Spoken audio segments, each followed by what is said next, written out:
thank you. Anybody else have anything else to add? One item I wanted to add, we were kind of batting around the idea of changing, either changing the committee of the whole agenda or adding a supplementary sheet to it to keep track of some of the other issues that that are ongoing, some other, things that maybe be more of like a parking lot document, so we have an idea of a look ahead for the coming months, or just so we can remember what to return to and review every council meeting. So it's kind of, it looks like it'd probably make more sense to have a supplemental sheet of some kind that's that tracks that we edit weekly, review weekly, with, for example, the ethics policy would be on there. We could have the information the last time it was up, some of the history, so we can kind of quickly at a glance get an idea of where we're at in the process of that. So right now, just off the top of my head, kind of the big things on there would be the ethics policy. I'm not sure what we call the NUGA conversation, Mike, that you brought up. Do you want to name it? I think the point I was going to make on it was simply if council feels like they're not ready to move towards an annexation, that we, not go through an entire lengthy process to make that decision. I wasn't in any way trying to move to an answer now, but that was the topic. So I think if we just put the North Urban Growth Area for annexation, that would probably key us up so we could say, let's have the conversation at least. Yeah, well, I think that's a good example of, because like during that conversation, Jason and you went back and forth a little bit in terms of the idea of how would that look, and then Laura had some comments on it, in terms of what that process would be of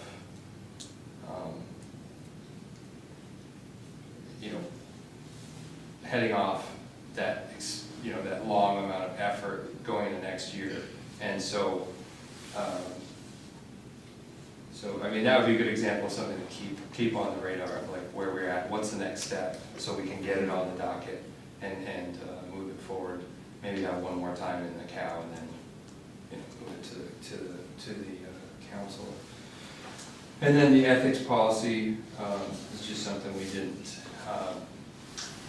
come back to at this meeting. I just think with where we're at with the budget, it'd make more sense to have it at the beginning of next year. But we don't want to start that conversation. So I guess if anybody has any other kind of things out there that they want to send to me that we need to put on the list so that we can kind of keep tabs on. And then I think we should kind of make a point to use it as we go forward, that if there's something that we feel like that comes up that we want to put on the list, that we can have that venue, that's something that we direct, that we know is something that we brought up and that we've identified as an interest of something to pursue, and then we can pull it forward into the cows as a topic and try to develop it fully. So that's all I have. So if anyone has any kind of pending items before the end of the year to get on this list, I'd like to get it started, version 1, before the end of the year, and the next meeting, I guess. So if anybody has anything they want to add right now, just off the top of my head is the ethics and the NUGA, and then financial policy. What are you calling this list? I don't know, we'll have to come up with a name too. Okay. For supplemental list things. Is world peace too big? That's, yeah. Meta world peace. Okay, so with that, we'll go right into the one-time versus ongoing costs. So in this, we put together a list of items that staff to kind of pull together things that were more one-time than general operating, and this is what they came up with.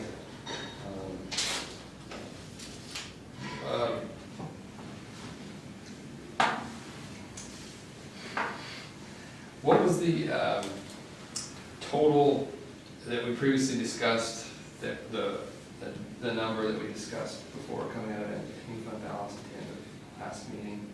You know, that total, as I'm just trying to think how many of these we have to be like, yes, this counts, and till we get there and we're done with the conversation. Does that make sense? Yep. So I know it was the 116 for the park, and then I think the two other ones were pretty one-time. One was- So on that list, you'll see there are stars for what was funded in the budget. So 1 star is currently funded in budget by year-end fund balance. 2 stars mean that it's not in the current budget. If there isn't a star, it means that it's currently included in the budget, funded wholly by the general fund. But can you give us the estimated year-end fund balance? Per last meeting's discussion, that ending fund balance was 473,402.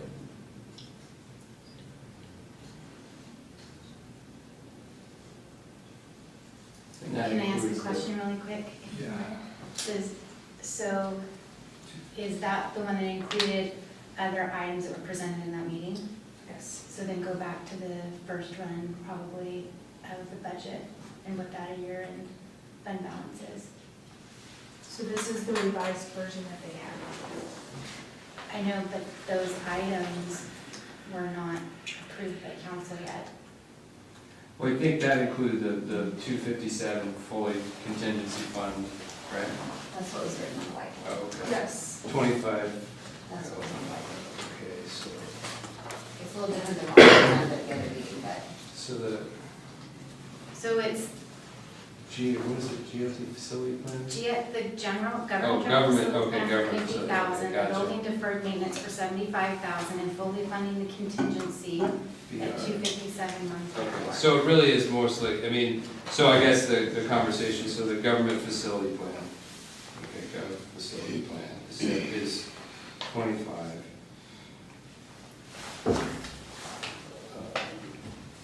And then the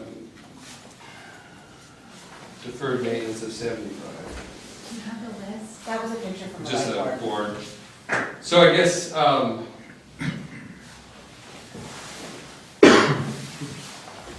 does anyone have, I guess you want to open this up, and anyone have any comments about particular ones in a,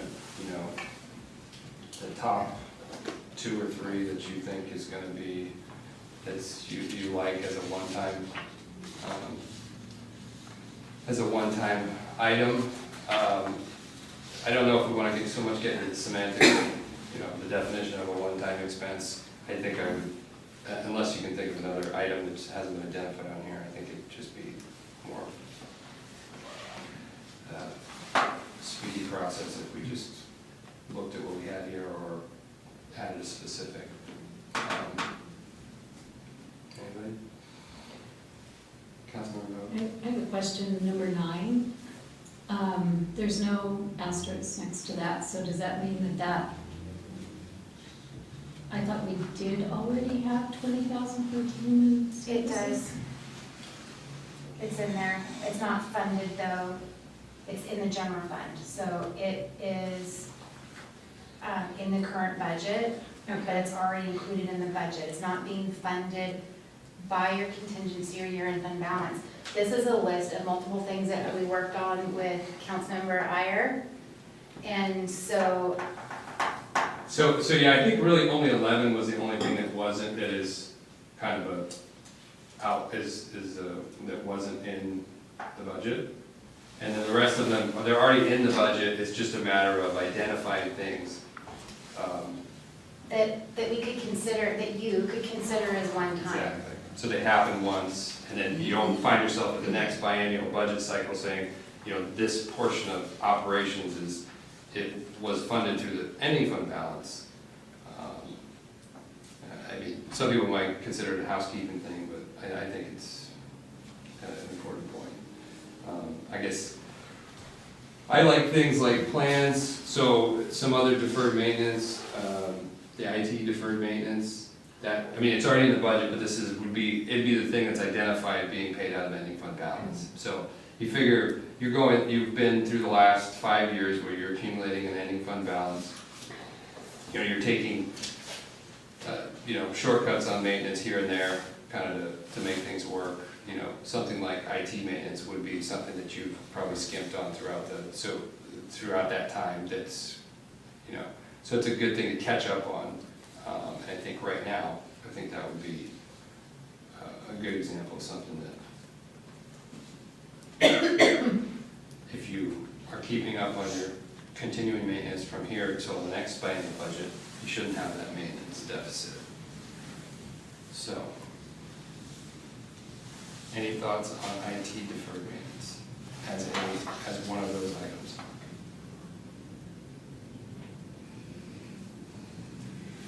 Okay.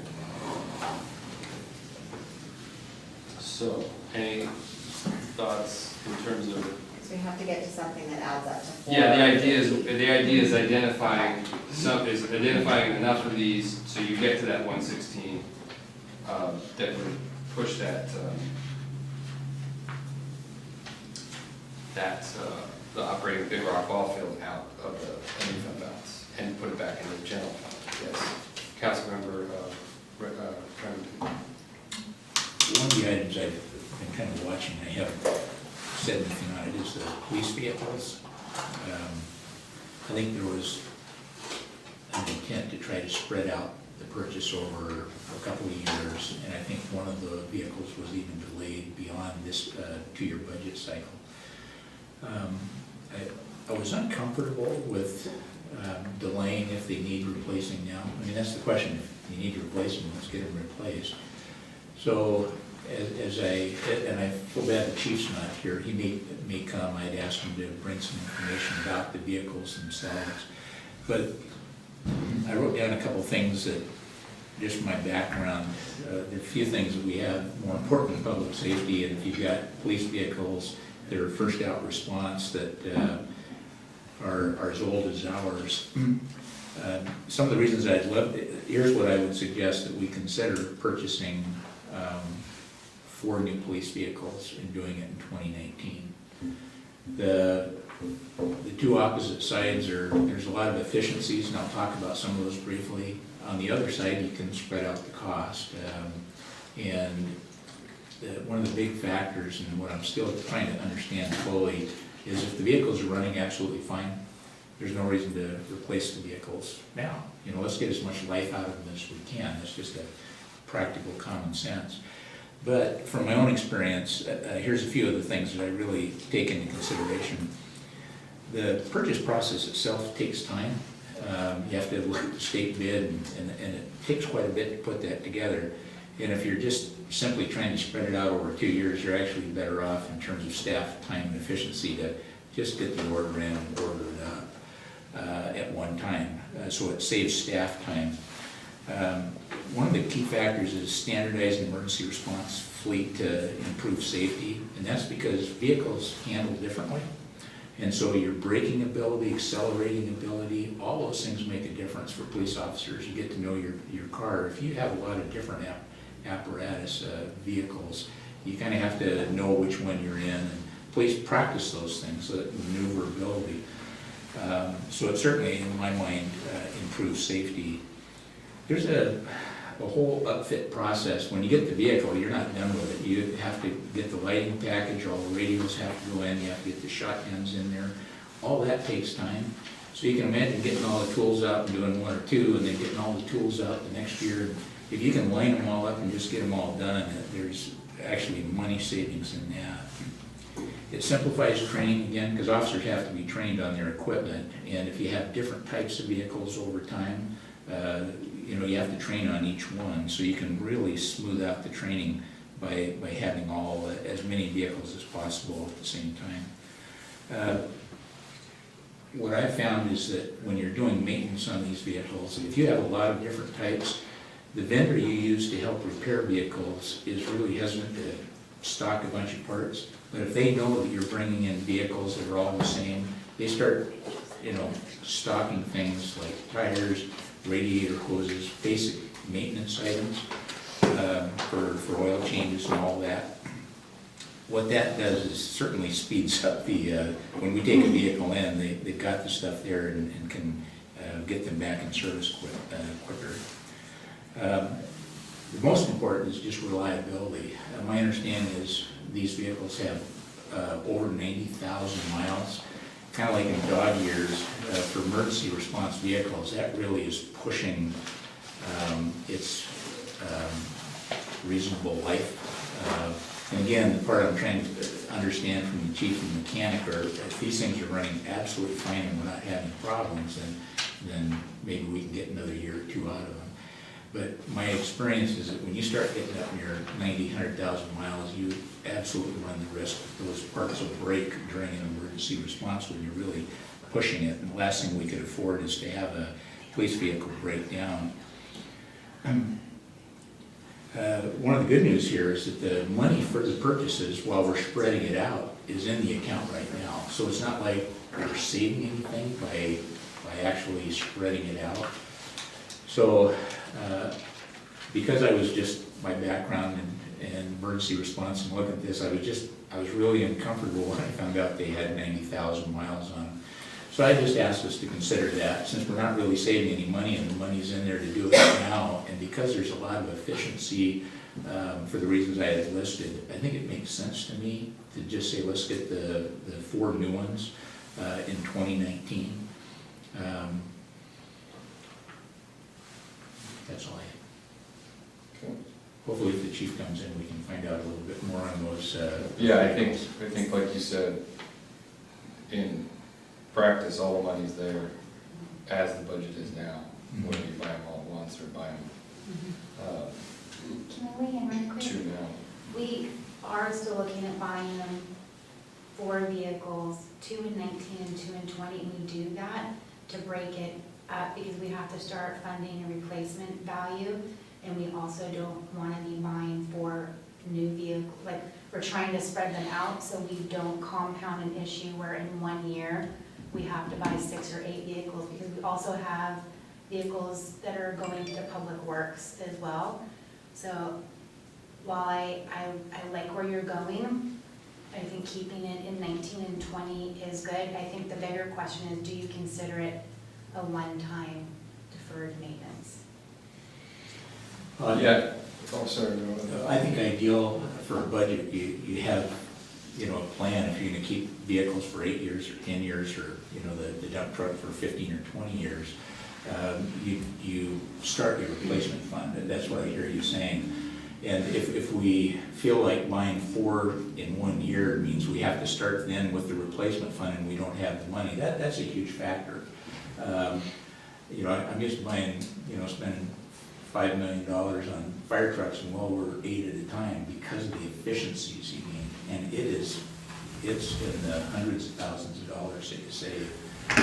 But the question is, do we have the money? If starting to set that money aside, because whenever a vehicle gets to the end of its useful life, you should have the money sitting there, including the. And that's what we're doing, but what I guess maybe I'm not communicating it correctly is we spread it out partly because we don't want to be buying 6 vehicles in a year, or are we going to defer the Public Works vehicles to 2020? We're trying to moderate it. We're still buying the 4 police vehicles, just half are in 19, half are in 20, and some are in splitting that out, because we are proposing to then fully fund that replacement value. And if we have to do the replacement value at 6 vehicles, it just wags the budget. Doesn't mean that we can't.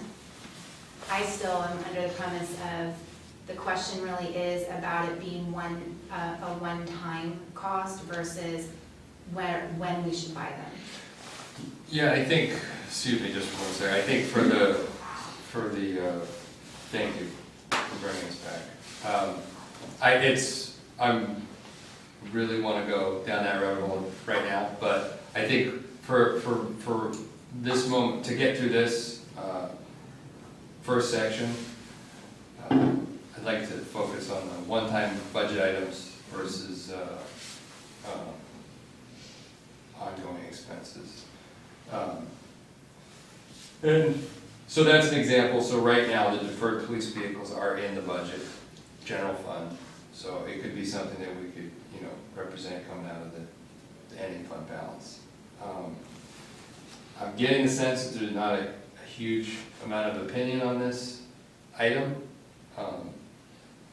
So,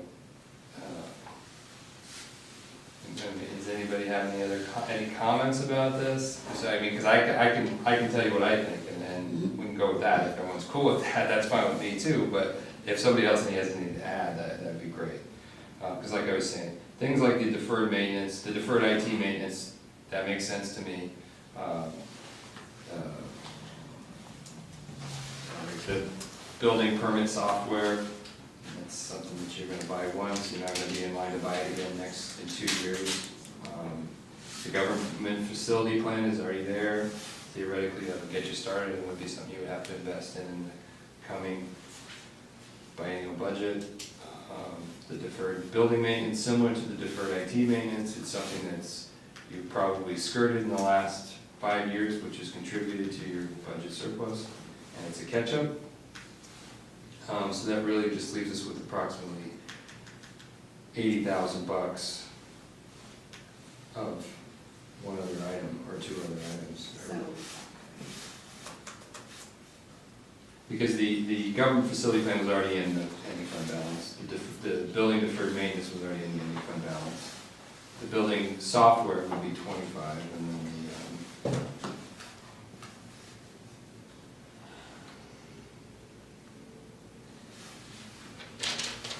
and then the 85, 86 for the.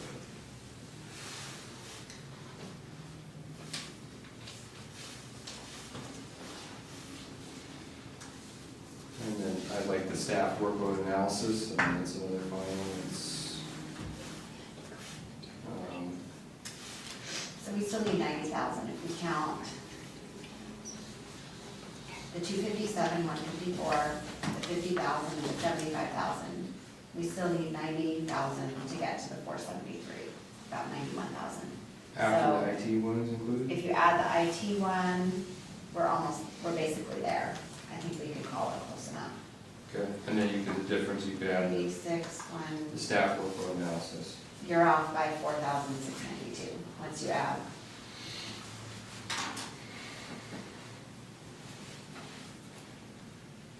I think it's close enough. Councilmember Renee.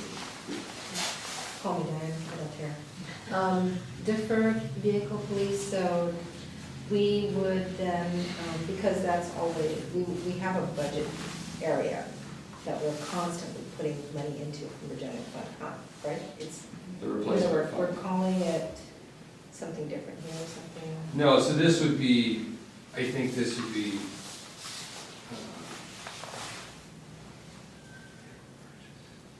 so I guess, I guess I'd have to add the difference between the deferred vehicle purchase public works and the deferred vehicle police. Does that represent like a transfer to the replacement fund versus the actual purchase of the vehicle? Lindsay? The purchase of the vehicle is gonna come from the ending fund balance, because that's where the replacement money is sitting. Of the vehicle, 501 fund, right? Correct. Yeah. One thing, can I just bring something up that kind of Councilmember Napoli? I'm so sorry. Okay, so, what happens is once you purchase the vehicle, if it's a 5-year replacement, then 1/5 of that cost starts getting charged every year. And so what happens is when we allow a vehicle to go beyond its 5-year useful life, then we aren't being charged for that vehicle. So basically, we're defunding the vehicle. And so then we free up money in the general fund and spend it on whatever we want. And so the problem is if we don't have that charge on our depreciation schedule and we allow it to roll off because we're allowing vehicles to be used past their useful life, we're getting used to not paying into that fund.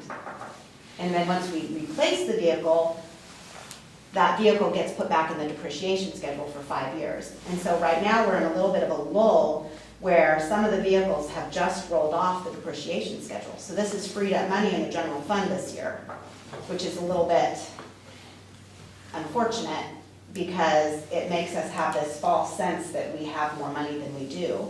And so that's the concern of why if we bought all 4 at once, all 4 vehicles would end up on the depreciation schedule. And so technically, the way it should work is you should always have 1/5 of the cost of the vehicle on your schedule every single year. Because as soon as you've paid it off, you're buying the next one. And you have this continual, steady amount of paying 1/5 of the cost of the vehicle every year. Does that kind of make sense? And so it's, what concerns me, and I don't want to open up a big can of worms, is that delaying again, where we are not going to purchase vehicles until 2020 or beyond, it's giving us a false sense that we have more money than we do because we're delaying adding it back onto the depreciation schedule, where really it should always be on the depreciation schedule. We should always be paying 1/5 of the vehicle. Okay. So I think that, yeah, that's kind of the complexity of it. And yeah, we have enough money in ending fund balance, but we're also getting by with not having to pay into the depreciation schedule this year because we're letting the vehicle last beyond its 5-year life. So we've kind of got a weird situation going on, which it just made me think of that during that conversation there. Well, So, I definitely appreciate the conversation about, and I think it's something maybe we could explore in terms of, because it does relate to the financial policy aspect of how you plan for replacement vehicles, how you deal with vehicles once they reach their end of their scheduled life. I know some cities will surplus the vehicle and then the utility or the whoever using can buy it, and then it doesn't, it changes the nature of the maintenance and the use of that vehicle, but it doesn't interrupt the replacement cycle of the next vehicle. But everyone wants to go down Mike's rabbit hole, no, but why I think it's relevant is, I don't think that should be something we're considering coming out of the ending fund balance, because really it's an ongoing expense. It should be an every year ongoing expense. We're paying in 1/5 of the cost of the vehicles we need to replace. So I feel like it should not be considered okay. a Summer, one-time I will expense. also go back and look at our deferred maintenance and the vehicles, because I can't answer.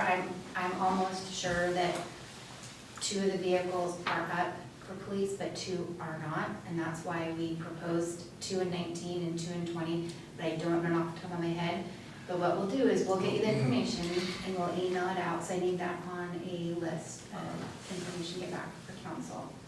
And we'll also verify that that after some cars are 5, some are 7, we'll also confirm whether or not they roll off the list.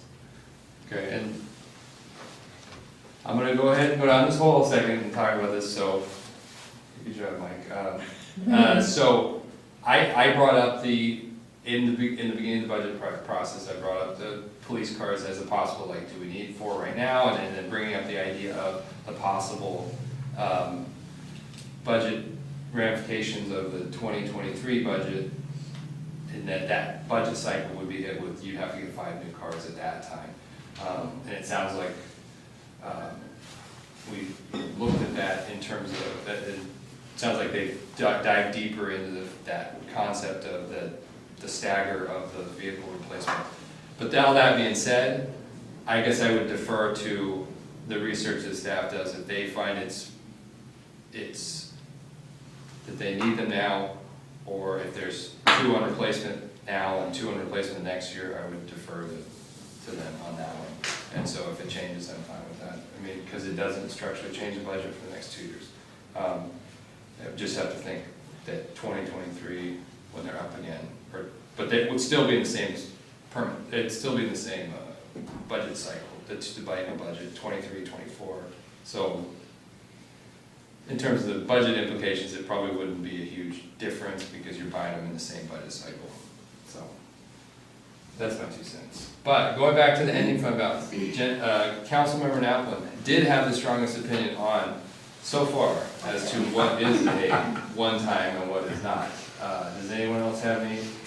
Councilmember McKinney? I struggle a little bit with IT maintenance. Was that one of the ones you were talking about, considering a one-time?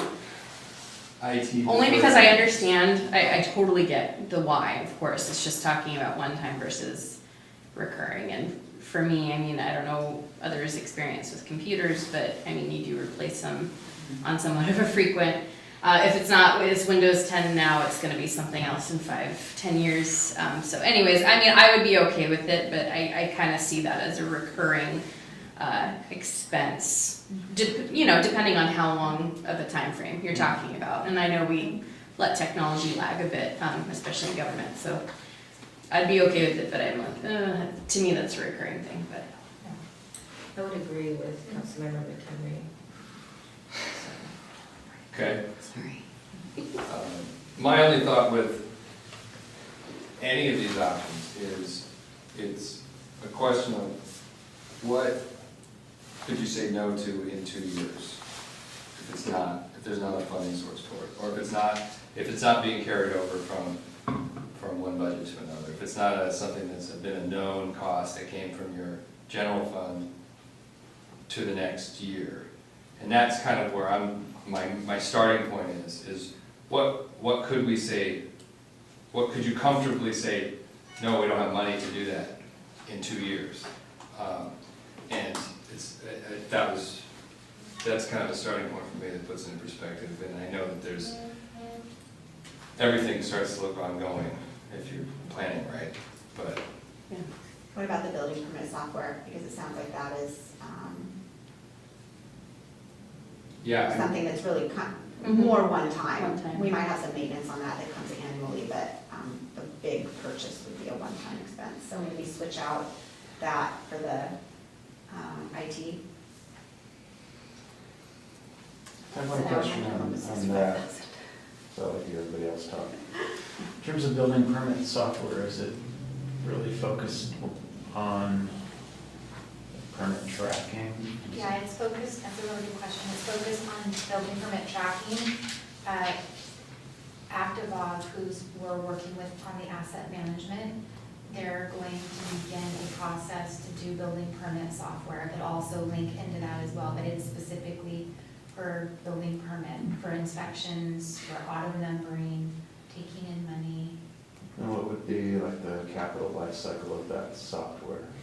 I don't know because they haven't created it yet, Okay, is it a custom module? yes. Okay. Depends on how well it works. So, yeah, I guess my question there is, can that be folded into our cost recovery that we charge applicants for? Because I know we lump that into like fully loaded staff time, but can we also? That is an awesome question. Capitalize So that piece of we it. collect a 5% IT surcharge, but the way that resolution was drafted and approved is that it gets just placed on the general fund. I know we have a technology surcharge. And this would be a technology surcharge item. It's okay, so this would be theoretically funded through the technology surcharge that we placed on. It's not currently because there's only so much money and it doesn't, so maybe you can explain how the resolution was drafted and how it doesn't go, it goes to IT in general. Not specifically for, It goes into the, sorry. it's okay. Go ahead. So it goes into, it does go into the general fund, and then, so the way that it's allocated out is the IT does it by computer or by FTE, and how, like, the police pays a significant amount of that money because they have computers in all their cars in addition. And so that money is being paid, it's coming into the general fund and it's being paid out. And the way the 5%, the way it was written, and my understanding of the history on it through the agenda bill and from past employees, is that it was to go to the additional hours that were added to the contracted, the IT contract. So like service and support, Correct. type of an expense. I guess my thought would be, can this 25,000 be capitalized over 5 years, and can that be added to what we charge as permit fees? So when it comes up again, because I don't think any software lasts forever, that we have a banked. Not the way the Provision current for that. resolution is drafted likely, because it, like Lindsay just explained, it goes into the general fund and then it gets appropriated across all departments. It's not specific to just building, like, development-driven The technology software. fee. So, yeah, it's a technology fee, not a developer fee. Right, so I think that the building permit software is more directly related to development type service fee. That's what I'm thinking, whereas maybe the 5%, I think that's more of a service and support to keep the, The way IT things is rolling. structured, the way they direct departments, is that anything that's a first-time purchase has to come out of our individual departments. well, it's just an idea. I know that we can do cost recovery through our permitting services charges. We have an administrative overhead, and I don't know how that looks out, like, I know it includes like our overhead, our buildings. How, does it include all, is it fully encompassing? Are you talking about the overhead allocation? Yes, for our So- building hour, our billable hours. On the billable hours, I'd have to look at that. That's how we collect our revenue. I don't want to, Okay. I'm asking that to be looked at right now. It's just a thought that we could, if we fund that, because nothing is ever, I mean, one time would just be how durable it is over the time you need to fund it again. Nothing is really one time, but something like that, I'd like to see if we can build into that into the fee moving forward, permitting services or specific allocation within that departmental expense to provide that service. It's just one idea. The longest lived thing here that I see is the dump truck. I mean, if you're thinking about a one-time expense, what in government lasts longer than 10 years, that would be what I would think would probably most likely fall into that slot, big dump truck. Everything else seems like it should be in a revolving capital replacement schedule. Deferred maintenance is just the consequence of not funding something, so I'm not, I think if we did budgeting correctly, we would need to fund that. But I understand that that's also a necessary thing to do now to hopefully preclude greater costs later, and that's what I'd really like to scrutinize, what these funding buckets are. But just looking at the list, we don't buy dump trucks every couple of years. And if we bought a new one, it would probably last a long time. That would be the only other thing I could think of. Councilmember Malcolm? I like that thought. The only thing is that the budget, I think, only contains in our biennium 2 of the 10 payments, because it's financed over 10 years, so we're talking about maybe 40 grand. But I don't know Not sure. what the funding differential would be to do cash out, or what the finance options would be to But probably that's, get greater right. expense on principal and finance Right. less over time. But that would only free up Because we, $40,000. He's saying, let's just pay for it, Yeah, whatever portion you put down. At this point, I'm down to include anything from this top list that we can get more than 3 people to agree on. I'll tell you, I have one idea that I just thought of. Part of the reason we built up an ending fund balance and it's grown is because of permit money and construction related. And so if we're just trying to do something that makes sense of using excess revenue to fund something, a temporary building inspector that is working through the backlog of permits that may have even come in prior years, seems like it might tie in. So if we could, all we need is to fill the gap of about 80 to 100,000, and so 50% of that 210 is in the general fund, so that's about 100,000. I don't know, it just seems like it might tie in, because if it's really a temporary to get us through this crunch of a hot housing market, And part of the reason we built up ending fund balance is construction related. I don't know, just an idea. I'm curious what other people think. It just came to me. It's a temporary position, right? I Temporary. mean, that could be one thing that would sunset. Councilmember Remington, thoughts on that point? Well, I think there's several things here that should be on long-term. But I also understand that, you know, the council's working hard to get caught up. I think the city's trying to figure out how to arrange this budget so that we can get caught up, and that may take several years. I could go through each of these and talk about them, but, you know, in this particular point, like I say, several of these things I think could easily be moved to the long term and probably should be. But if we don't have the money to make that happen, and we have one time, we can say, let's buy the dump truck. But certainly a dump truck's a great example on something that, you know, should be on a replacement schedule. It hasn't been. I'm not here to fault somebody for not putting it there, but I think the closer we can get, including, you know, if we have to use any fund balance to still buy the thing. I know that doesn't answer the question fully, but I think we see where we'd like to go. The question is, how do we get there in the smoothest way? Councilmember McHenry? Yeah, I think the dump truck or the temporary position, I can see that. It would have to be one or the other, right? Yeah, I think one or Because the we other just leave enough to would incentives. cover, because Yeah. both those things exceed kind of what we're talking about. I don't have a strong opinion on which one. I mean, I think both of them would fit that. I can see the one time, you know, for that, so. Okay. Yeah, and I think one thing maybe, and I'll be brief, but I think one thing would be helpful, I mean, I understand and that, you know, we're looking at the way things should be, and I think the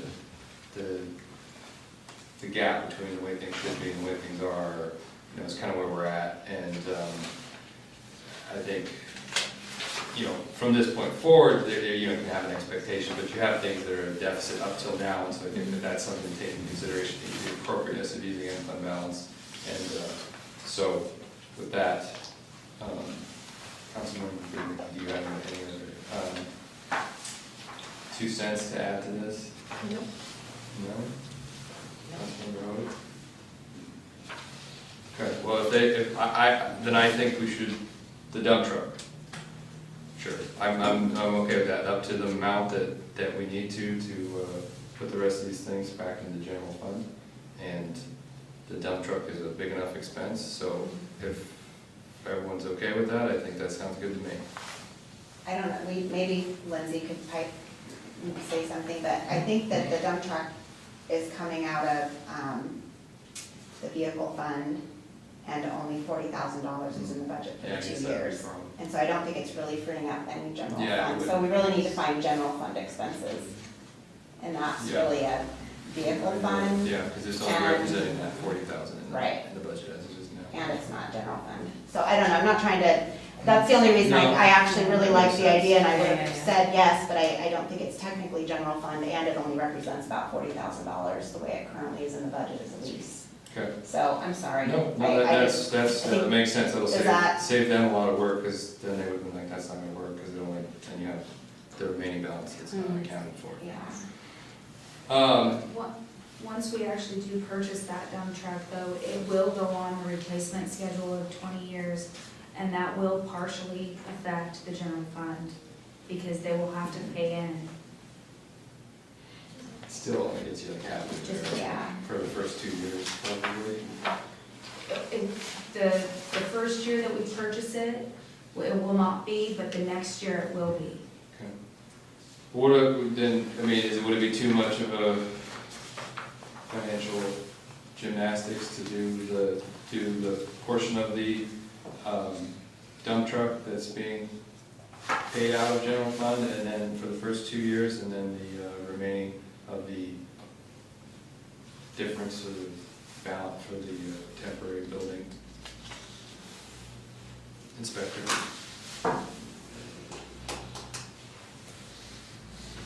Because it is technically a two, it's budgeted and described as a 2-year We position. can do it any way council makes the Okay. final decision. I think we should do it that way. Does anyone else disagree or agree? Or we'll have to stay here forever in this room together. It's okay to You should disagree. bring a chair. Yeah. We have to figure out a different way to do it.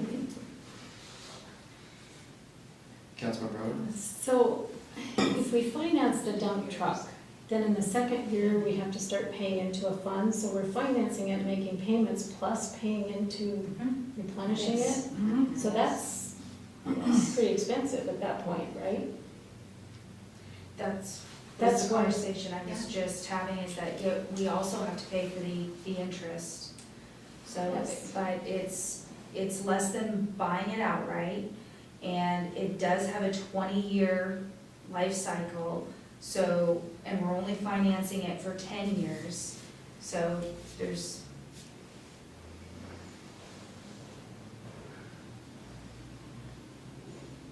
Are you saying like So make a because you're- larger down payment Maybe. and then?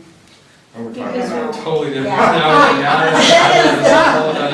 The problem is it We're still only completely frees off up the so road here. much to account for the 473. That's the problem. No matter how we do it, we have to, we're trying to add up to the 473 of what's currently in the budget. And any changes in the budget actually just make it more Well, can we complicated. go down the numbers that we can maybe agree to? Yeah. Maybe we can agree on, we can.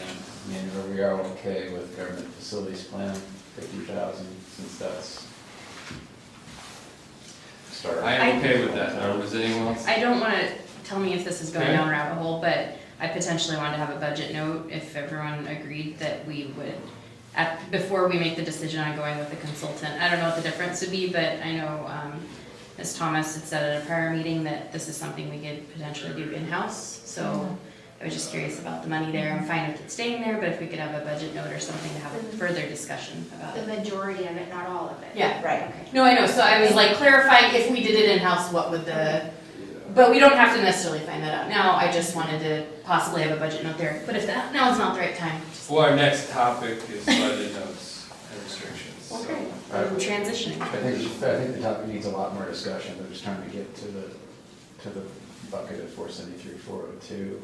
Conceptually, I'm okay with the 50,000. I have a lot of questions about what the scope and scale and pace of the plan would be, but I think 50,000 for that is what it is, and it's just a budget allocation. And then we have deferred maintenance 75, right? So that's taking off of the 473, 402. Okay, we obviously have the contingency. So where are we then, there net? What are we at? 382, 154 with 90,000 left to go. 90,000 left to go. So we Right. got 90,000, and that's where we landed before. That would cover IT maintenance, or it could cover, close to half the 2-year inspector. Or it could do something else, right? Is that what we're? That's what we're trying to figure Where out. we're landing, okay.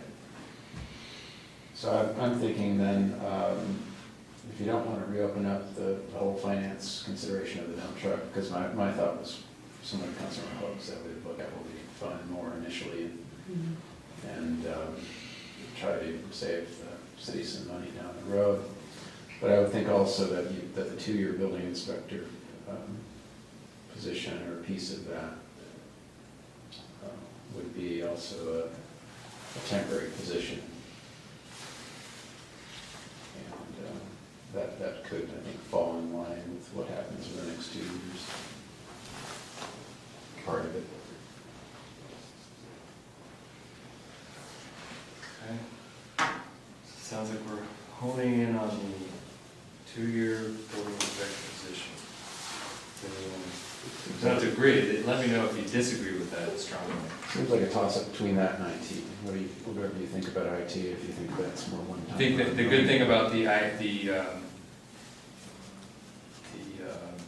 position is that it represents in excess of the difference we need to take, because I'm not sure that I was, because I see the 116 in addition to these other things, so it would be plenty of room to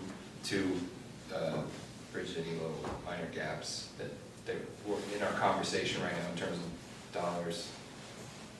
Because we're having a rough conversation here, and I think there might be some, and if the 87 might just, you know, they might need a couple things here and there, and we'd have to open this whole discussion. So I like the building inspector position, that feels Yeah, it's important. okay. I agree with that. Okay. And just so we get it right, it is government facilities plan at 50, building deferred maintenance at 75, fully funding contingency at 257, 154, and then taking whatever that remainder balance is to get us to the number of the 2-year building and utility inspector, the general fund portion, or do you want us to take the full 50%? Because that would be in excess. That's not gonna be a clarifying question, so the 210, 691, is that that's the fully loaded cost over 2 years, so half of that would be general fund, is that correct? Correct. So general fund would be like 105 and 346 or whatever. Is that about right? Say like 105,000, 300 and some change, that we could supplant with the residual ending fund component of 90,000, give or take. Yeah, I think my thought was to not alter the overall budget. Yeah, so that, I think that was, I mean, that would be, I think that's fine if somebody was like, really want to have a conversation, I'm all for that, but that'd be like, stop, have another conversation, because right now we're just kind of talking about this, you know, moving the notes around. We would just move it out of general fund, or take the ending fund allocation into general fund for that piece. And then what does that do then? Frees the parks ongoing operations For Big Rock Buffer. from ending fund. Correct. Got it. All right. I think we're just moving money to We are. make ourselves feel Well- better. You know, the more we have this conversation, the less important, I think it is to everybody, but it's important to me, and so, and that's, that's what I wanted to do, and that's where so, I think it's very important. so I think I think it is as well, so, okay, so I think we're going to close that discussion unless someone has any additional things to add. Ms. Thomas, so we are going to, we're closing the discussion on the one time, we're going to, the first items that you covered that were pretty well fixed, government facility plan, building deferred maintenance, fully funding contingency, and then the remainder of that difference from the position of the temporary position for the Yes, building if we inspector. see any issues, we'll email you by Monday at the latest. All right, Okay. so going right into,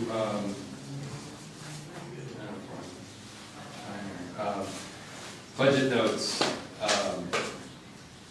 So getting through these, I guess we'll just start from the top. Anybody have any thoughts about this? Okay, so sign code update, narrow scope to court case compliance. So, Jody, do you have any comments about this one? Me? No, this is a planning thing. Sorry, here, let me, still making sure that the other stuff worked. Sign code, this came from a council member. Okay. These are just so everybody's clear, the majority of these came from council, a couple of them are from Any mayor issues or administration. concerns that you have with this budget? 0. What would be the downside to just be a narrowly focused legal edit for basic legal compliance versus The opening only up? downside is that I think your business development community would always like you to relook at your building code, your sign code. Mostly, for temporary type signage and electronic signs. Yeah, I think that's the thing, they want to open up electronic sign discussion, and I think that's potentially a big time issue with a lot of investment. I think at minimum, we have a very new code still in comparison to most codes. I've been through the electronic aspect of it with planning staff because of the new bright sign that's downtown, but to me, it's just more important that we just come into legal compliance, so we're better protected, and think all the things we've got, that you have on your docket over the next few years that I would be wanting, at least at this point, just to focus narrowly on. Staff does not disagree. On the code. And if there's time either, towards the end of the biennium and we've completed our work program, then council can definitely come back and say, okay, let's rework on the sign code for these other components. I mean, what type of discussion or consensus should we have here, so we're all okay with each note moving forward? So tonight, we might look a little antsy over here, but we are just a little bit, because we will start to run our new budget tomorrow and draft our ordinance, because next week we have to have them in our packet on Thursday. So if you like the way they're written, then we can just check them off one at a time, because we'll put it in the ordinance, we'll embed it into the ordinance as either a note or a restriction, depending on council, how they go with that. And if there's some that you need to wordsmith, then, that can be done, but as much as we can, try to get through. Does anyone have any objections to this first one? Okay, I'm not seeing any, I'm gonna move on to the next one. Put a check on the first one. Duval Municipal Code changes will be semi-annually monitored for the budget and after the changes have been submitted for official publication. I just don't know what that means.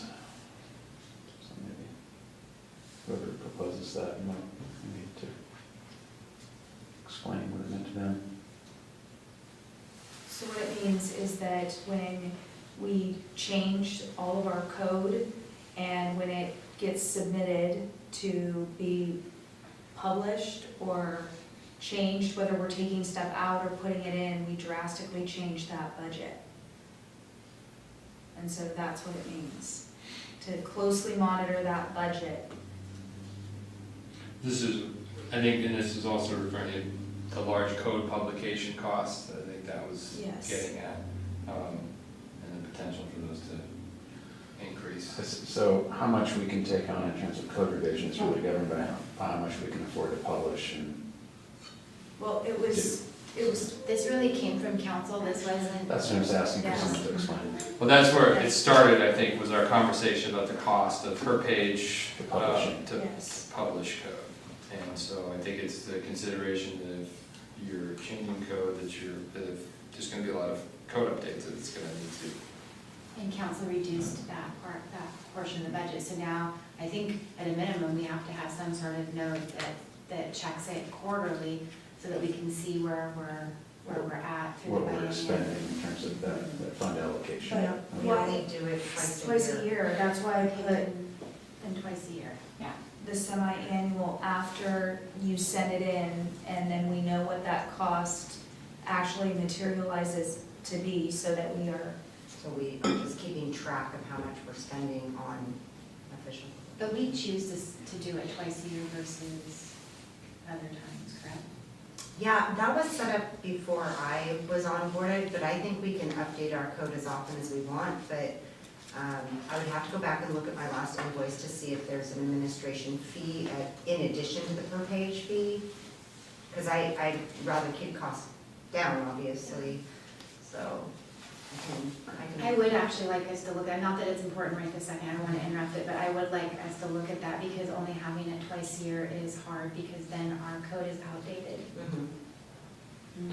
Yeah, I don't know about the twice a year, because whoever proposed that, maybe they can explain what they were trying to do. But I think any time, how many cut dates do we do a year? This year, we had a lot, because we did, over the last, essentially, I guess, 14 months, we had the critical sensitive areas, the tree protection, Would it- and one more. Would it make more sense like mid-year, end of year, or what would make more sense? We can probably update whenever we want. I can look into that a little bit more if there's a certain schedule because of when we signed up with them, or if it was something that the previous clerk chose. Right now, it's February and August. So Okay. maybe the thought is that you get your you get all your updates that you did at the end of the year and the first, couple months of the year done, and then you have, 6 months or whatever. So I'm not 100% sure what the reasoning was behind it, or if we can go more, I will look into that. I know you. But I definitely think we should just make sure to keep a finger on the pulse as far as how many updates we're doing, because if we hit a dollar threshold that council's no longer comfortable with as far as our updates, then we will need to scale back on our policy updates, because we cannot update a code section and then not codify it, because it has to be codified, so. I think what I would recommend is to amend it to just state, do all municipal code changes will be semi-annually monitored per the budget. The last half is the part that's probably more confusing. That's fine. I think that makes sense, it's okay. Okay. Any other objections to that one? Okay, park position, hired June 2019, budget appropriations for the position requires supplemental legislative approval prior to any related expenditures of the position and through a formal legislative action process after consideration of contract work and seasonal labor options to address identified resource capacity needs for park staff. I don't know, we might get at that with the kind of more simplified analysis one note. I think this one's more specific, and then the one further down is kind of more of a policy, that if something else comes up, we will expect that. I like the way, I mean, maybe you could get it down, but I think a lot of conversation went around that park position, wanting more information about options, and so I like the way that it's written, that that's kind of what we're looking for. So I'm okay with how it's written. Those are things we discussed, and I'm just trying to be narrow in what we were trying to look at, because to be fair, what we're asking for in terms of consideration. Well, I think related expenditures of the position, that's going to be maybe either you get the analysis, you look at it, you either approve it or you don't, and the associated cost of the position will be there or they won't. I mean, if you don't approve it, they're not there. If you approve it, they're there. Well, I know, but I don't know how we would actually go about recruitment for that or anything else. I just, I think before we engage in the entire process of recruiting for that position or expending resources to do that, that's what I was getting at, to related expenditures. But that we just have an understanding of those other alternatives and So before we pull the trigger. what it says to me as a staff member is that we're not going to start the hiring process until we come back to council and Right. go through this exercise. Couldn't we just say that? Okay, okay.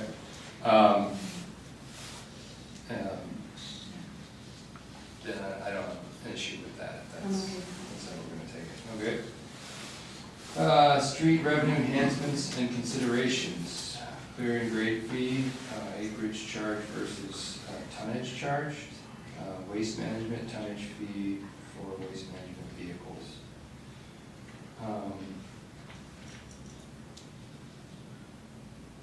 I think, I don't know, it might be, it's very specific. You might just, you might specify something that's along the lines of looking at tonnage,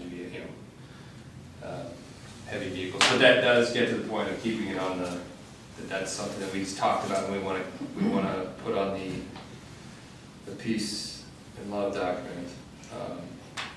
My preference is that that one stays in, because that gives clear direction, which is what, we want to do that from the administrative level, and it shows that council's on board with that. If it's in the budget, then it makes sure that there's a clear statement on that.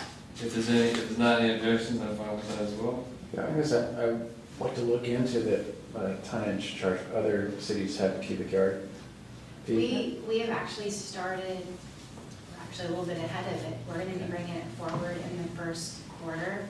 And so we've done the majority of our research. We're just now, what we're trying to do is now take a couple of our projects and see what that would look like and how that would associate, so we can come back kind of more of a full picture versus just, okay, here's some policies. I just think whatever we do, like compare what other cities are doing, and I don't think that the tonnage charge is a bad option, I just like to see how it compares with the cubic yard fee that other cities charge. I honestly think that we would look at both Okay. in tandem, Just that say while we're that. doing the update for the waste management is going in that direction. There are cities that do that. And then also doing the clear and grade fee, because the clear and grade fee, we can adopt probably, my guess is by the end of the first quarter of next year. And then you can do it a budget amendment to acknowledge maybe some small portion of revenue, but then restrict it to any expenditures until we get maybe a little further on. So we have a lot of thoughts around it. This is more of like what we would call a note versus a restriction, where number 3 is a restriction, number 4 is a budget note. Good. I think that, yeah, your clearing and grading plan sheets are gonna be more on yardage and cubic yards and not tonnage, but I think we shouldn't get too far down in them. That's what it's like to have us compare. I think the key thing is just we try to look at some revenue sources for streets that get destroyed during construction. There's various ways we could probably create some sort of revenue generating aspect of it, but great. Yeah, I think we won't really call it tonnage, because that was probably an error on our part, so it'll be acreage fee and cubic Cubic feet. yards. Cubic yards, so I think, is that okay if we change that? Acreage or one? volume, however you want to Yeah. state it. Can we add add a C with compare, and in comparison to other cities? I think that anytime you adopt a fee, it's always your, other, where you're at in the market is. Yeah, an we've done the important research comparison. for how it works and the actual cost of how it works, and there's basically only 2 approaches. Okay. Councilor I'm in support of this, but I just want to say that what we're saying in this note is that we will investigate this as an option. It doesn't signify that we all are supportive of it until we learn more. Okay. Does that make sense? Yeah, it Because does. I consider possibly the waste management fee to be a way to tax and then pass on that cost to Yeah, the consumer. That's why it's a no versus Yes. restriction. Okay, so I just wanted to, I like the note, I want to look into it. Okay, is there any objections? If there's not any objection, I'm gonna move to the next one. Okay. Building utilities inspector is a temporary 2-year position. Yes. Okay. Good. Moving on, 6, temporary senior plans examiner for 2019, 2020 shall be budgeted until the budget official, the building official certification is acquired. After certification, the temporary position will be unfunded. Does that work with the objectives we have? Yeah, I drafted that one to acknowledge that it's a temporary position, because then it's clear also to the union. Okay, that's, so it's kind of a housekeeping of positions. Okay. So any objections to moving beyond that one? All right. All right. Somebody have 7, I have the old version of 7. The new version of 7, someone read that? Employee compensation increases should occur within the preparation of the budget. That's what I have. Or annual review. Would that be like step increases versus? That would be like salary surveys, I think would be a more apt description of it, as opposed to compensation increases. Or even just moving people beyond their step increase, like maybe moving someone from their 2nd step to the 4th step. That's not within council's authority. The council approves the budget and the pay scales, and then the administration decides who deserves, who gets the pay steps. Legally, you have no authority over that. But the budget would drive that bracket of how much those steps could be spread across. So does contracting, so do your collective bargaining agreements. And Salary so the survey. budget is the budget. Administration is not going to go outside of the budget.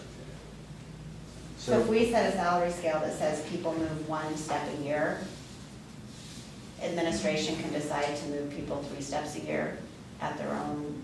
I mean, it kind of feels like if you set up a schedule, if council sets up a schedule that you have steps, So That- you're getting I don't into know, maybe I'm wrong. administration and not Well, that's what I don't know. legislation. I Yeah, didn't so know that's that was administration. established, that that would be, I don't think that's in our purview to do that.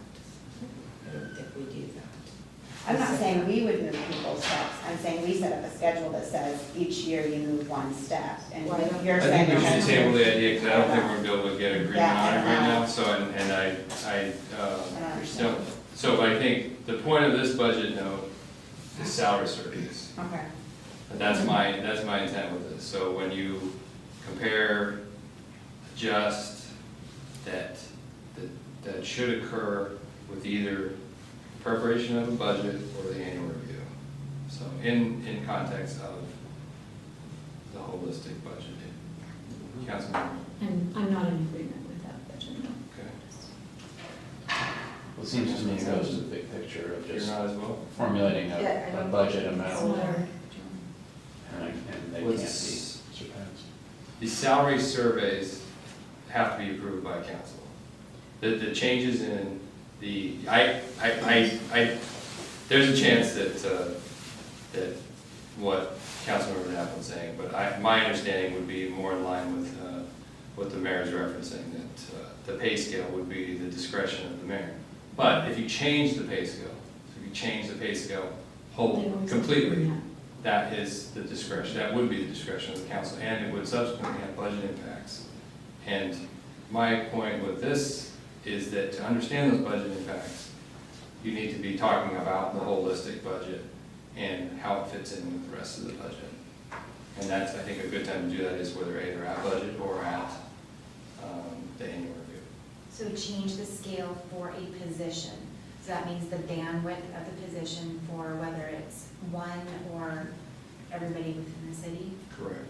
Okay. I just want to make sure I understood it.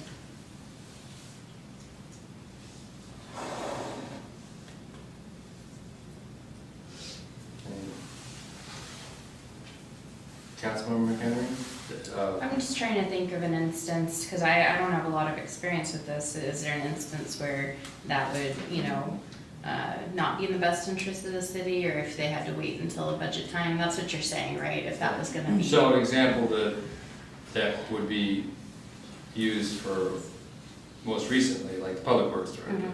that there was a vacancy and that to be competitive, they wanted to change it at that time. Mhm.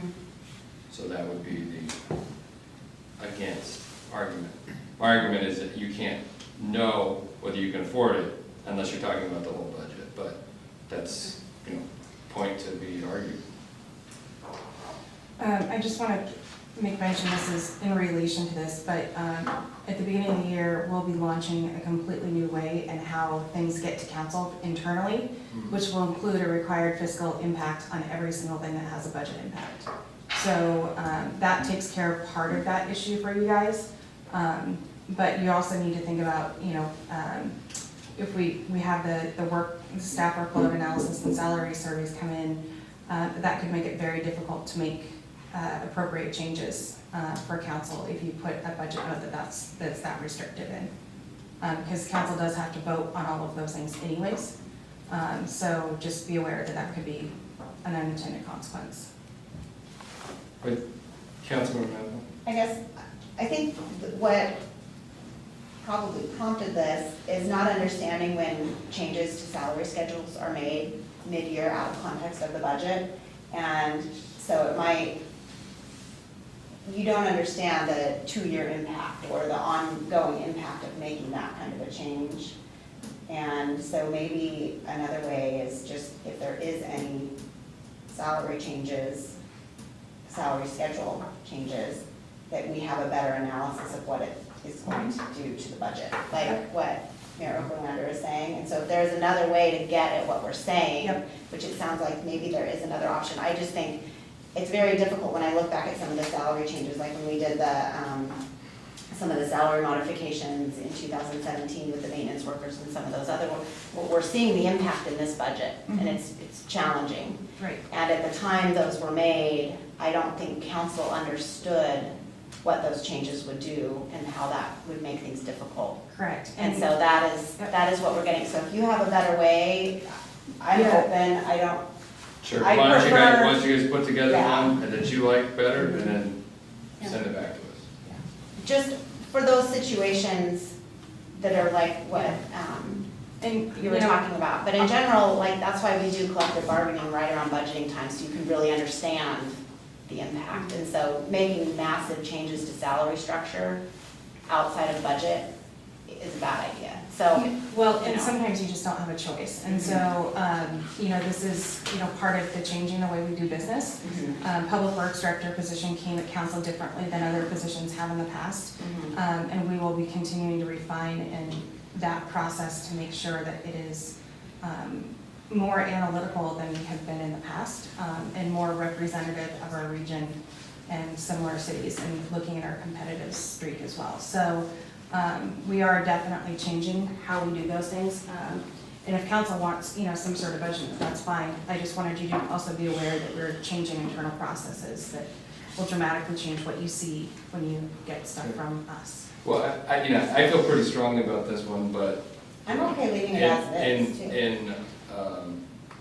But I'm open to a suggestion that would address how we have, the gap between how it's been until now and how we would like to see it. Councilmember.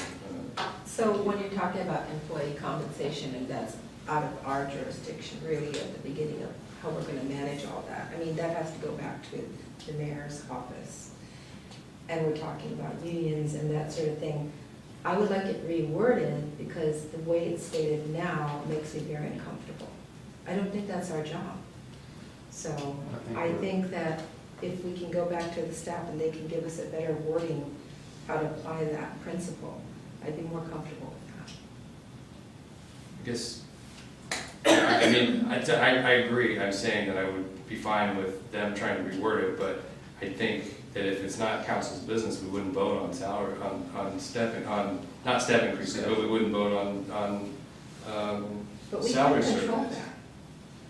It's not our job to control that to the degree, the way it's worded makes me feel like I'm in charge and I'm gonna make that decision, and we just eliminate these folks. We just need to get down to business here and take control of that. I don't feel we can control that. And that's not what I'm hearing. I think what I'm hearing from listening more is that, what the concern is that we have a more holistic understanding when salary schedules are redone, which is a legislative decision, that they are done within the context of the overall budget discussion.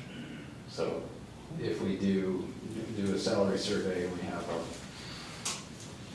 long list of schedule changes to consider, that we should do that probably in the context of the forthcoming budget cycle to actually implement those changes. Is that correct?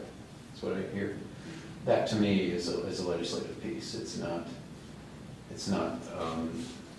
the legislative body dictating which employee should incrementally move up which step in their schedule. Well, the way I'm reading it right now should occur within the preparation of the budget. Increases, it has a limiting factor, and I'm just a little concerned about what the outcomes would be. So let's ask, who should we ask this question to? If the way it's written currently, if that's going to be viable, is that going to create unintended consequences? Well, I think it's a note versus a restriction. So what I'm hearing and what the interpretation is, it's like a schedule. Why don't we call it, salary schedule modification? Modification, something like that. Because that is the legislative job, is to do, so not, if, I'm hearing, the placement on the schedule is administrative. Deciding what the schedule is legislative. So we decide what the schedule is what I'm hearing. Administration decides where on the schedule that person We falls. approve. We make the those. recommendations, we And then- report the staff report, Mhm. council gets to give up or down or modify, and that's the way it works on this Yeah. one. And then, it could make it very difficult if we have a vacancy in mid-year and find out we are not even close to competitive in a position, and that could put us at a disadvantage, potentially to having to hire, very expensive consultants for a long term. And I think last week I sent you a couple of articles, one couple that she sent me and one that came up in one of the newsletters, about cities not being able to obtain city administrators and finance directors, and city councils being unwilling to, change the salary increase to, or salary step to get those positions filled. So there are legitimate reasons where, a year-to-year schedule may not be appropriate. You guys get to make the decision, but since you asked my opinion, that's, Let's say should occur to, it's not a shall, it's not a restriction, it's just, I agree with the overall planning that it would be best if we know what the consequences will be within a greater dialogue of the budget distribution versus piecemealing those things early and having to be. We can go back and reword this and. Yeah, send it out let's to go back and guys. reword this. I mean, I'm fine with it. I mean, I would ask that it's reworded, but not reworded in a way where it has essentially no meaning. Because I think there is an aspect of increases in, we're almost done, sorry. We got used to the 10-hour meetings, so we have all the time. So Councilmember, I think I'm gonna use the terms like salary schedule, and then that we would do a financial impact assessment that would address that biennium. So I'll go back and make some I like that. changes to it, and then I'll send it to Matthew Iyer, and then, we'll go ahead and put it in the budget and into the ordinance. And then you guys can look at it at your next council meeting, and we can always make the change to that at that time. But what I'd like to see is, are we gonna add this to the agenda at the end so that we can try and get to the others? Maybe along the- Yeah. I think we should, need to. because there's Yeah. definitely. I know, I was worried about that. All right, I'm gonna adjourn the